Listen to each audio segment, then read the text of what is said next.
အားလုံးပဲမင်္ဂလာပါခေတ္တ podcast ကနေအားလုံးကြိုဆိုပါရစေကျွန်တော်နာမည်ကတော့စနွေရလို့ခေါ်ပါတယ်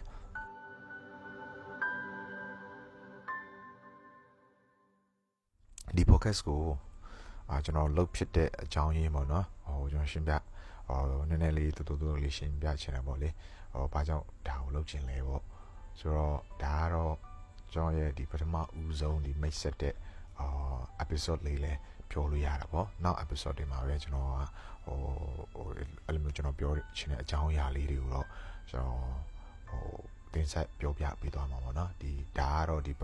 မိတ်ဆက်တွေအနေနဲ့ပဲဆိုတော့ကျွန်တော်ကတော့ဒီအရှိဝေးလေးမပြောတူလေးပဲပေါ့နော်ပြောချင်တာပေါ့လေဆိုတော့ကျွန်တော်လုပ်ဖြစ်တဲ့ဒီ podcast ကတော့ဒီဒါပေါ့လေဆိုတော့ကျွန်တော်လုပ်ချင်တာတော့တော်တော်လေးတော့ကြာနေဟိုရင်ကလေးကျွန်တော်ဒီ2019ခုနှစ်ကတည်းကအဲ့လိုမျိုးဗီဒီယိုလေးတွေ vlog လေးတွေရိုက်တယ်ဒါပေမဲ့လည်းကျွန်တော်စီမှာတော့ dream လို့တစ်ခုရှိရပေါ့တစ်ချိန်ကျရင်တော့ကျွန်တော် podcast လေးတွေလုပ်ချင်တာပေါ့လေအဲ့လိုမျိုးကိုစိတ်ထဲမှာ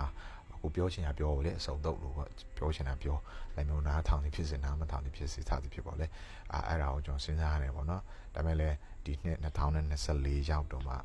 ကတော့ကျွန်တော်စပြီးတော့လုပ်ဖြစ်တာပေါ့လေဆိုတော့ဒီ podcast မှာကျွန်တော်ရဲ့ဒီခေတ် podcast မှာဘာတွေကျွန်တော် sharing လုပ်မလဲဆိုတော့အထူးဖြစ်တော့ကျွန်တော်ရဲ့ personal experience personal life တွေကိုပဲအဓိကတော့ကျွန်တော်က sharing လုပ်မှာပေါ့နော်ဘယ်လို personal life လို့ဆိုတော့အဲ့လိုမျိုးပေါ့အခုလောလောဆယ်မှာတော့ကျွန်တော်ကဒီအကြောင်းဆရာပေါ့နော်အထူးဖြစ်အင်္ဂလိပ်စာသင်နေတဲ့အကြောင်းဆရာတရားပေါ့အဲ့လိုမျိုးစာသင်တဲ့အတွေ့အကြုံလေးတွေပြီးတော့ကျွန်တော်တစ်ခါလေးကြာရင်ကျွန်တော်ဒီဖတ်ခဲ့တဲ့စာအုပ်လေးပေါ့အဲ့စာအုပ်ပေါ်မှာကျွန်တော်ရဲ့အမြင်အတွေးတွေကိုပေါ့နော်ကျွန်တော် sharing အဲ့လိုမျိုးပြောချင်တာပေါ့လေနောက်တစ်ခုကတော့ဒီအကုန်လုံးပေါ့ကျွန်တော်ရဲ့ဘဝအတွေ့အကြုံအကုန်လုံးပေါ့အဲ့ဟာနဲ့ပတ်သက်ပြီးတော့ကျွန်တော်sharing လုပ်ချင်လို့ဒီ podcast ကိုလုပ်ဖြစ်ရတာပေါ့လေဆိုတော့အဲ့လိုမျိုးပေါ့နော်ဒီတခါလေးကြာရင်လည်းဒီ podcast လုပ်တော့ကျွန်တော်စဉ်းစားရပါကျွန်တော်ဖတ်ခဲ့တဲ့ဟာတွေခါလေးကြာရင်လည်းအဲ့လိုမျိုးကိုကဒီခီးသွားဘယ်လိုပြောရမလဲအဲ့လိုမျိုးပေါ့ခီးသွားနေတဲ့လူတယောက်လိုပဲပေါ့လေဆိုတော့အဖေမေကလည်းတနေ့အဲ့လိုမျိုးတနေရာကိုကလည်းတနေရာအဲ့လိုမျိုးရေမြေတော့မချသေးဘူးပေါ့လေတခါလေးကြာနိုင်ငံခြားရောက်လိုက်ချားလိုက်ပြီးမြန်မာပြည်ပြန်ရောက်လိုက်နေပေါ့နော်အဲ့လိုမျိုးပေါ့ဒါပေမဲ့လည်းမြန်မာပြည်ထဲမှာပဲကျွန်တော်ရှိနေဒါပေမဲ့လည်းအမေတနေရာဖေးအဲ့လိုမျိုးဖေမေရဲ့တနေရာကျွန်တော်ကတော့အဲ့လိုမျိုးအလုပ်ကိစ္စတွေကြောင့်ဒီလိုမျိုးဝေးနေရတာပေါ့လေတခါတလေကြာရင်လည်းကိုတယောက်တည်းအခက်ခဲတာတို့အဆင်ပြေတာတို့အဲ့လိုမျိုးအမျိုးစုံရှိတာပေါ့အဲ့လိုမျိုးပေါ့နော်တကယ်ချင်းလည်းအဲ့လိုမျိုးသူအလုပ်တွေအကုန်လုံးရှိနေကြတော့ရင်ဖွေးစရာတို့တစ်ခါလေးကြာရင်တော့မရှိဘူးပေါ့အလုံးလေးလည်းဖြစ်တာပေါ့အဲ့ဒါကြောင့်အဲ့လိုမျိုးစဉ်းစားရင်းနဲ့လည်းအဲ့လိုမျိုးဒီ self talk ပုံစံလေးပေါ့လေ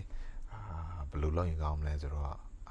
idea တွေရပါတယ်ပေါ့ဘာဖြစ်ပေါ့အဲ့လိုမျိုးနားထောင်ခြင်းတဲ့လူလည်းရှိမှာပဲဒါမှမဟုတ်မကြိုက်လည်းမနားထောင်တဲ့လူလည်းရှိမှာပေါ့လေစသဖြင့်အဲ့ဒါမစင်အဓိက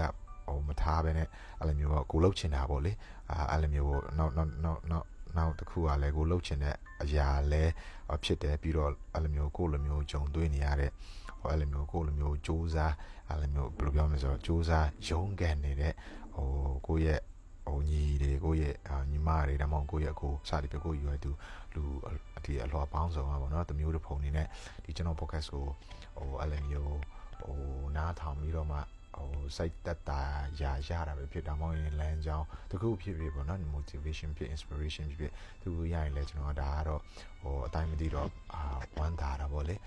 ဒါပေမဲ့လည်းဒါကတော့ကျွန်တော်တအားမှမလုပ်ဘူးတဲ့ podcast ဆိုတော့လုပ်မယ်ဆိုတော့အဲ့လိုမျိုးအမှားတွေတခါလေးကြာရင်လည်းအဲ့လိုမျိုးအဲ့လိုမျိုးပေါ့နော်ကျွန်တော်ဒီပြောတဲ့စကားတွေတခါလေးကြာရင်လည်းဘယ်လိုပြောမလဲဆိုတော့ကိုကဘယ်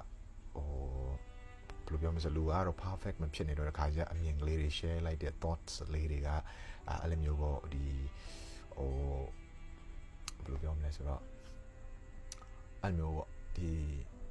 ဘယ်လိုပြောမလဲအဝင်ခွင့်မကြတာလားပြောပေါ့ဒါမှမဟုတ်လည်းအဲ့လိုမျိုးတဲရောက်ကလက်မခံနိုင်တာတို့စသည်ဖြစ်ပေါ့အဲ့လိုမျိုးတွေလေ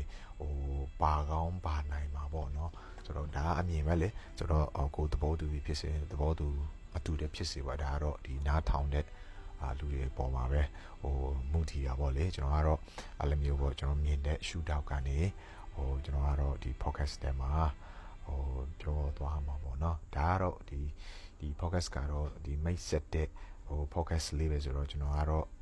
ရှေ့ရှေ့ဝေးတော့မပြောဘူးဒါပေမဲ့နောက် podcast တွေမှာဒီအဲ့လိုမျိုးအကြောင်းအရာတစ်ခုနဲ့ပေါ့လေကျွန်တော်ပြန်ပြီးတော့မှတေချာလေး sharing ပြန်လုပ်ပေးဖို့ရရှိတာပေါ့လေဆိုတော့နောက် podcast တွေမှာပဲကျွန်တော်တို့ပြန်ဆောင်ကြတာပေါ့နော်အားလုံးကျေးဇူးတင်ပါတယ်နားထောင်ပြီးတော့လည်းကျေးဇူးတင်တယ်thank you see you in the next podcast